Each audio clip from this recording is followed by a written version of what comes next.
Good morning, Mr. Rao. Good morning. Good morning, everybody. On behalf of Business Standard, let me extend a very warm welcome to the Reserve Bank of India Deputy Governor, Mr. M. Rajeshwar Rao, on the second and the final day of Business Standard BFSI Insight Summit. Mr. Rao was appointed Deputy Governor of the Reserve Bank of India in October 2020.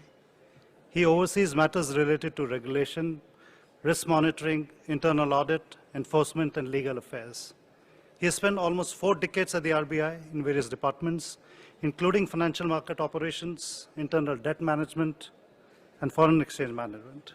As Executive Director, he was RBI's representative on the Markets Committee of the BIS.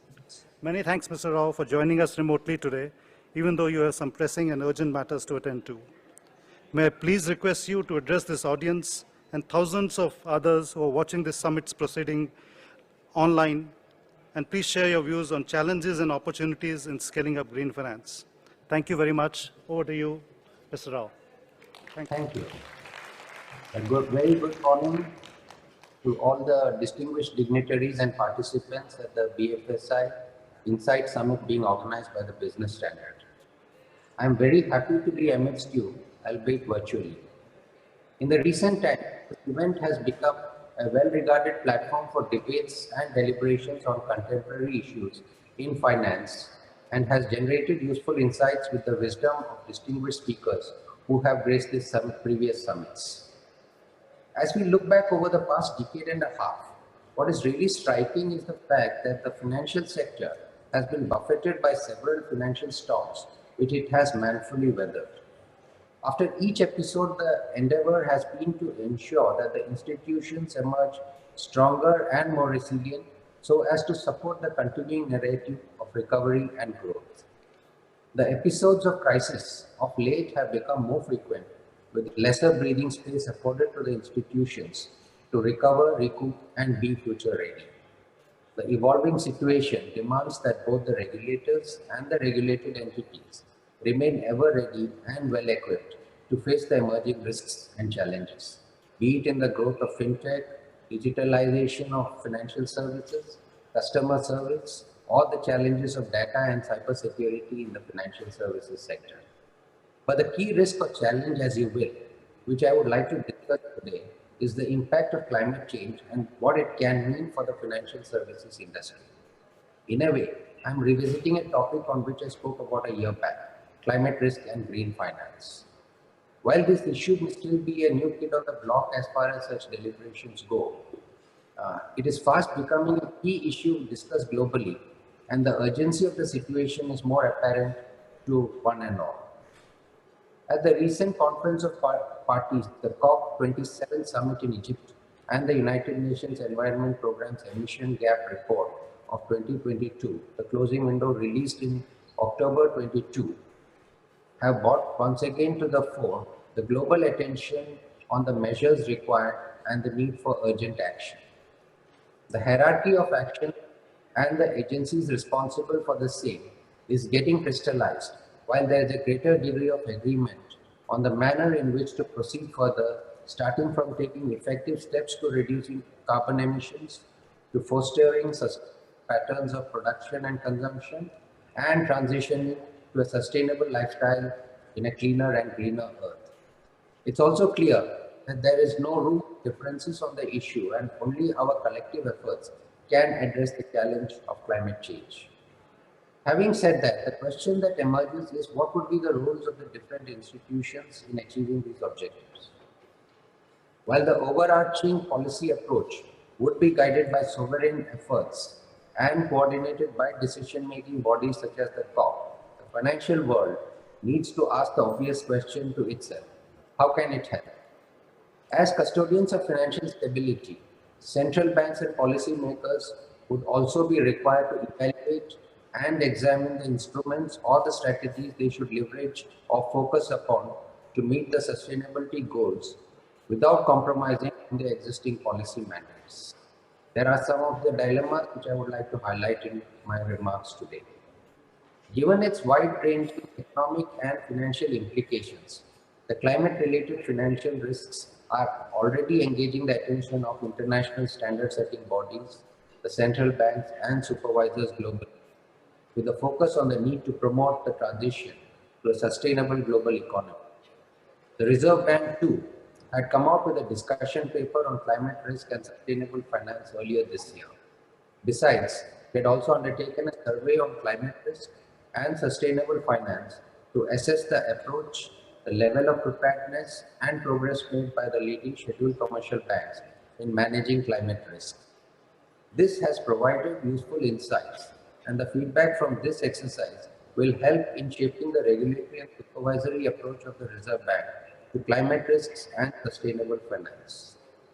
There is a general consensus that the banks and financial institutions will play a key role in financing transition to a low carbon economy and supporting the national climate commitments. While no entity is immune from climate risks, we in India are particularly vulnerable to climate change related physical risks, and hence there is a need to be more alive to the urgency of action given our long coastline, high share of fossil fuels in the energy systems, and relatively high dependence of rural livelihoods on agriculture.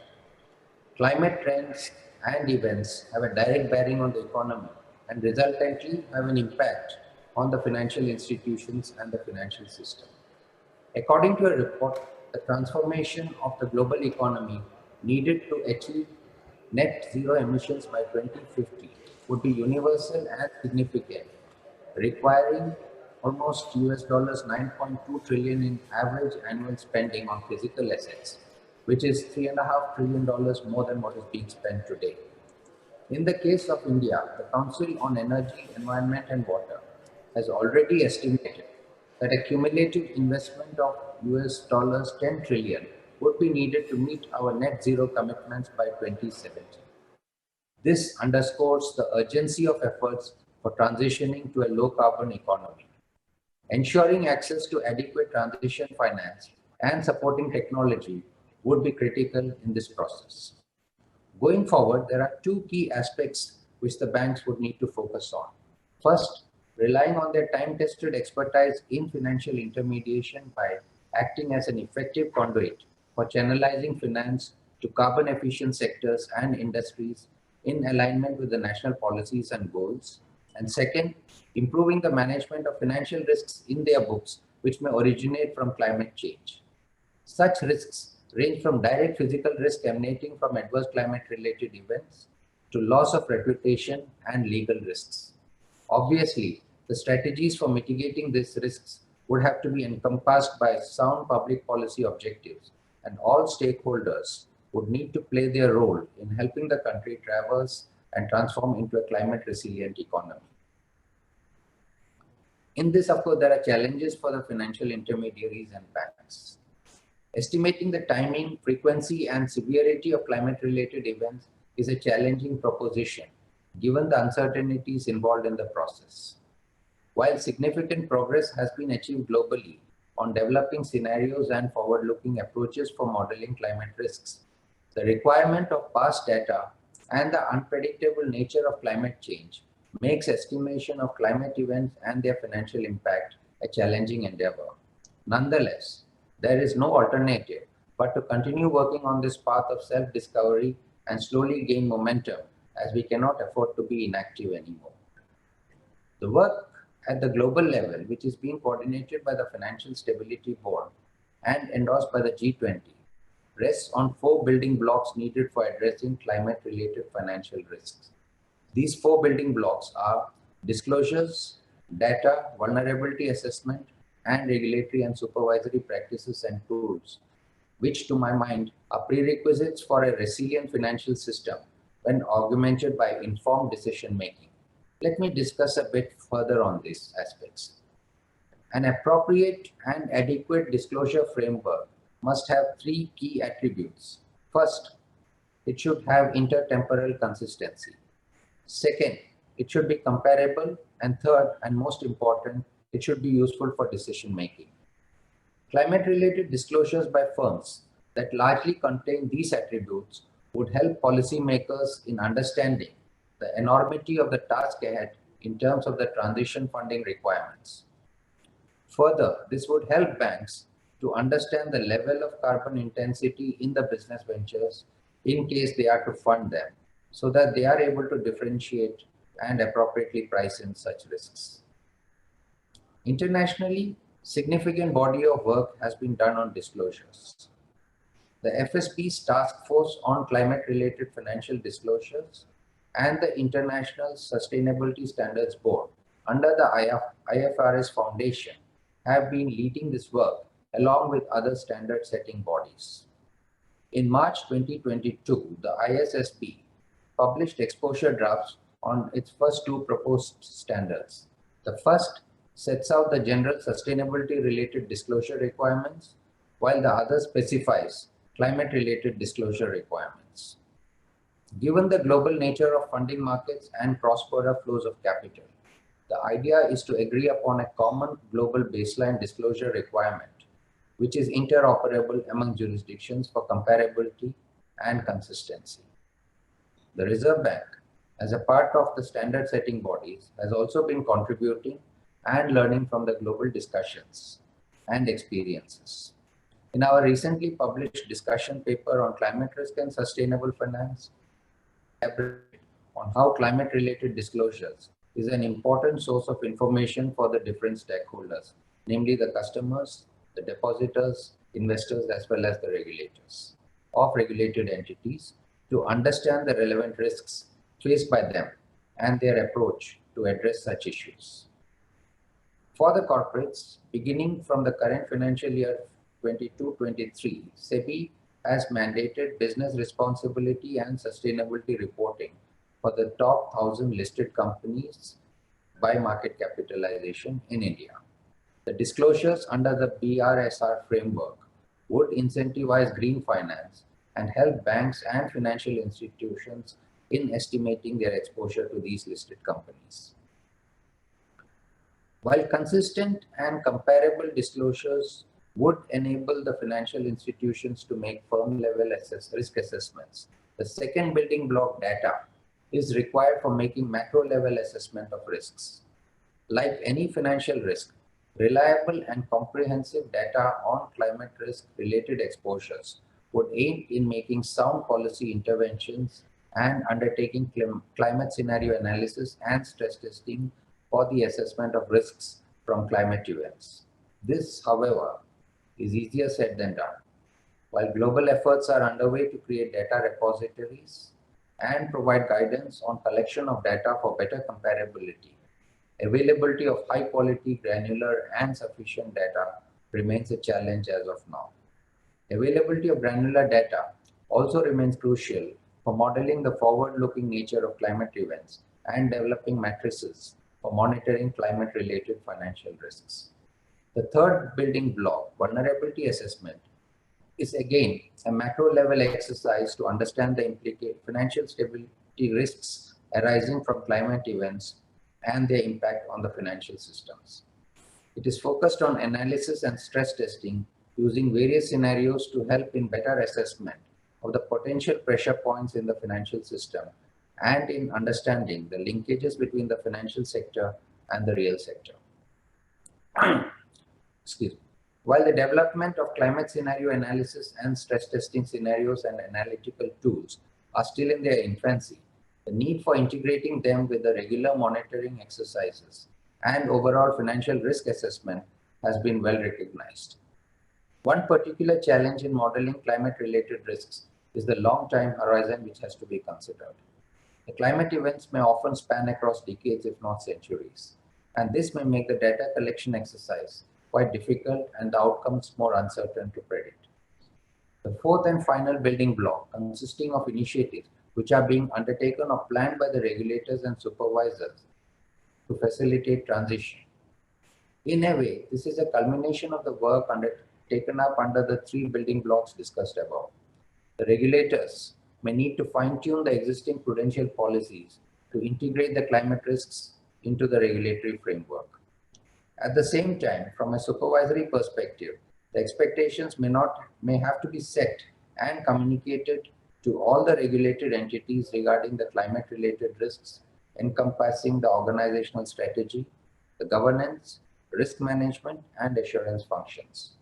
The global efforts undertaken so far seems to suggest that integrating climate-related risks and capturing them by fine-tuning existing prudential frameworks may be possible. The Basel Committee on Banking Supervision has published principles for effective management and supervision of climate-related financial risks in June 2022. Further, in October 2022, the Financial Stability Board published its final report on supervisory and regulatory approaches to climate-related risks.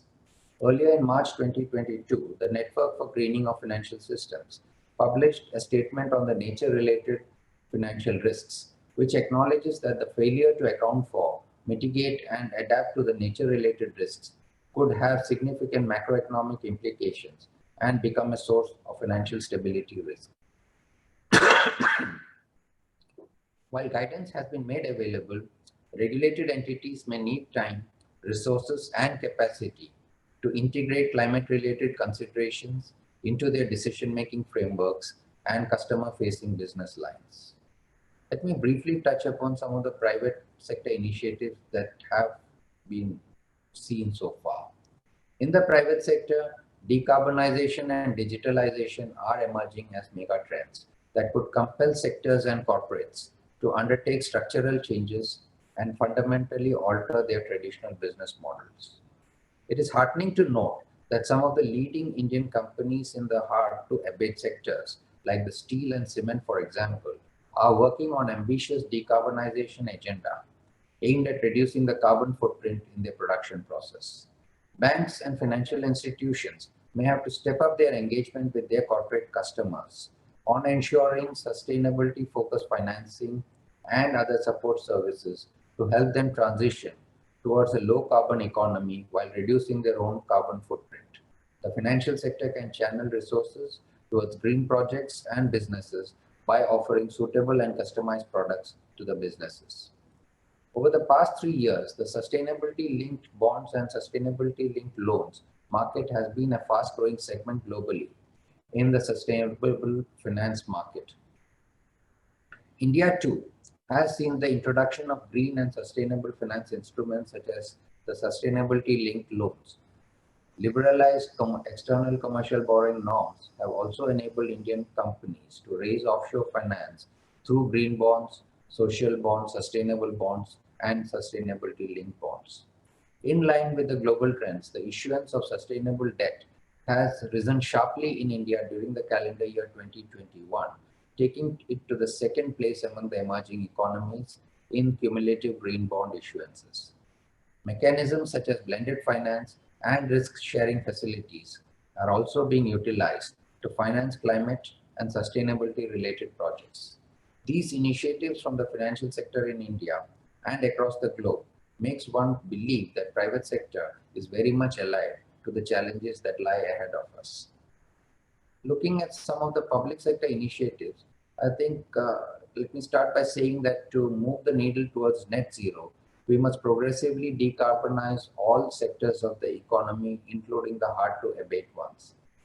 This means that we would need to incentivize banks to provide support in terms of transition finance for businesses and sectors that are not so green, to adopt cleaner technologies, increase energy efficiency, and become greener over time. Green finance can play a crucial role in making India's economy resilient to climate change impacts. During the COP26 summit in November 2021, the Honorable Prime Minister had announced that by year 2070, India will achieve the target of net zero. As referred to earlier, per an independent study by the CEW, under a net zero 2070 pathway, India would need cumulative investments of the order of magnitude of US $10 trillion to achieve the net zero emission target by 2070. This would necessitate creating an enabling ecosystem for financing India's transition to a green economy. In India, both the government and the Reserve Bank have been participating in the global discussions on climate risks and have already taken up quite a few initiatives. The government, in the Union Budget for 22-23, announced that climate action would be a key priority and proposed that as a part of its overall market borrowings in 22-23, sovereign green bonds will be issued for mobilizing resources for green infrastructure. The proceeds will be deployed in public sector projects, which will help in reducing the carbon intensity of the economy. This by no means is a small step. The sovereign green bonds will provide a pricing reference for the private sector entities in India for their rupee-denominated borrowing for ESG-linked debt. Thus, the issuance of sovereign green bonds would help in creating an ecosystem which fosters a greater flow of capital into green projects and entities undertaking such projects. Recognizing the need for concerted efforts in this area, Reserve Bank has concomitantly set up a sustainable finance group within its Department of Regulation in May 2021 to lead the regulatory initiatives in the area of climate risk and sustainable finance in the Indian context. As I mentioned previously, RBI has already released a discussion paper on climate risk and sustainable finance in July 22, covering a gamut of issues on the RBI's website for comments of the stakeholders. It is heartening to mention that we have received comments from a large number of regulated entities and other stakeholders. I think there are more than 12 to 1300 comments which have been received and which are being examined. These are being carefully examined before we frame any regulatory guidance on climate risks and sustainable finance. Along with the discussion paper, we had also released the result of a survey undertaken to assess the approach, the level of preparedness, and the progress made by leading scheduled commercial banks in India for managing climate-related financial risk. The survey, which covered 12 public sector banks, 16 private sector banks, and 6 foreign banks, provided useful insights, and feedback from this exercise will also help in shaping our regulatory and supervisory approach. Reserve Bank has also concluded a climate vulnerability assessment among the leading banks in India as a pilot exercise. As expertise in modeling climate risks continue to evolve, this exercise would help to develop the capabilities of the bank and the participant institutions. Another notable feature in our financial ecosystem is that while the rest of the world is still grappling in developing new instruments to funnel green funding to the green and sustainable companies and projects, we already have a well-accepted incentive-based instrument in terms of the priority sector lending norms to encourage lending to such projects. Over the years, we have been taking various policy measures to promote and support green finance initiatives through this route. For example, renewable energy projects have been included as part of the priority sector lending in 2022. Further, in 2012, Reserve Bank included loans sanctioned directly to individuals for setting up off-grid solar and other off-grid renewable energy solutions for households. And in 2015, the priority sector lending criteria was expanded to include bank loans up to the limit of rupees 15 crores to individual borrowers for purpose of solar, mass-based power generators, windmills, micro-hydel plants, and for non-conventional energy-based public utilities, that is, the street lighting systems and remote village electrification. In 2020, this limit for bank loans was doubled to rupees 30 crores. It is heartening to note that in the recent years, leading banks in India have begun stepping up their exposure to the renewable energy sector. Just to briefly focus on enablers for scaling up green finance in India, I would like begin by saying that the banks and financial institutions have been the backbone of India's economic growth. And as the country pivots to sustainable growth, they will have to take a lead and accelerate green lending. To support this acceleration, a number of structural changes would be needed in the traditional lending approach, including evaluation and certification of the green credentials of projects. In order to give focused attention on scaling up green finance, banks and financial institutions would have to invest in human resources and capacity building, as well as to integrate environmental and social risk considerations into their corporate credit appraisal mechanisms. A formal definition of green finance, along with a taxonomy, is the need of the hour, as it would enable more precise tracking of financial flows to the green sectors in India, which in turn would help to design effective policy, regulations, and institutional mechanisms directed towards increasing both public and private investments. A taxonomy would also help the banks and financial institutions in better assessing the climate risk in their loan portfolio, scaling up green and sustainable finance, and mitigating the risks of greenwashing. Another key challenge in scaling up green finance is the availability of a robust ecosystem for third-party verification and assurance, and impact assessment and the green assessment of the green credentials of businesses and projects. This would also address greenwashing concerns and ensure unhindered flow of capital and funding to the entities. The challenge regarding the availability of data and disclosures would also need to be addressed quickly. In this context, the disclosure standards prescribed by SEBI for the top 1,000 listed entities by market capitalization is a welcome step.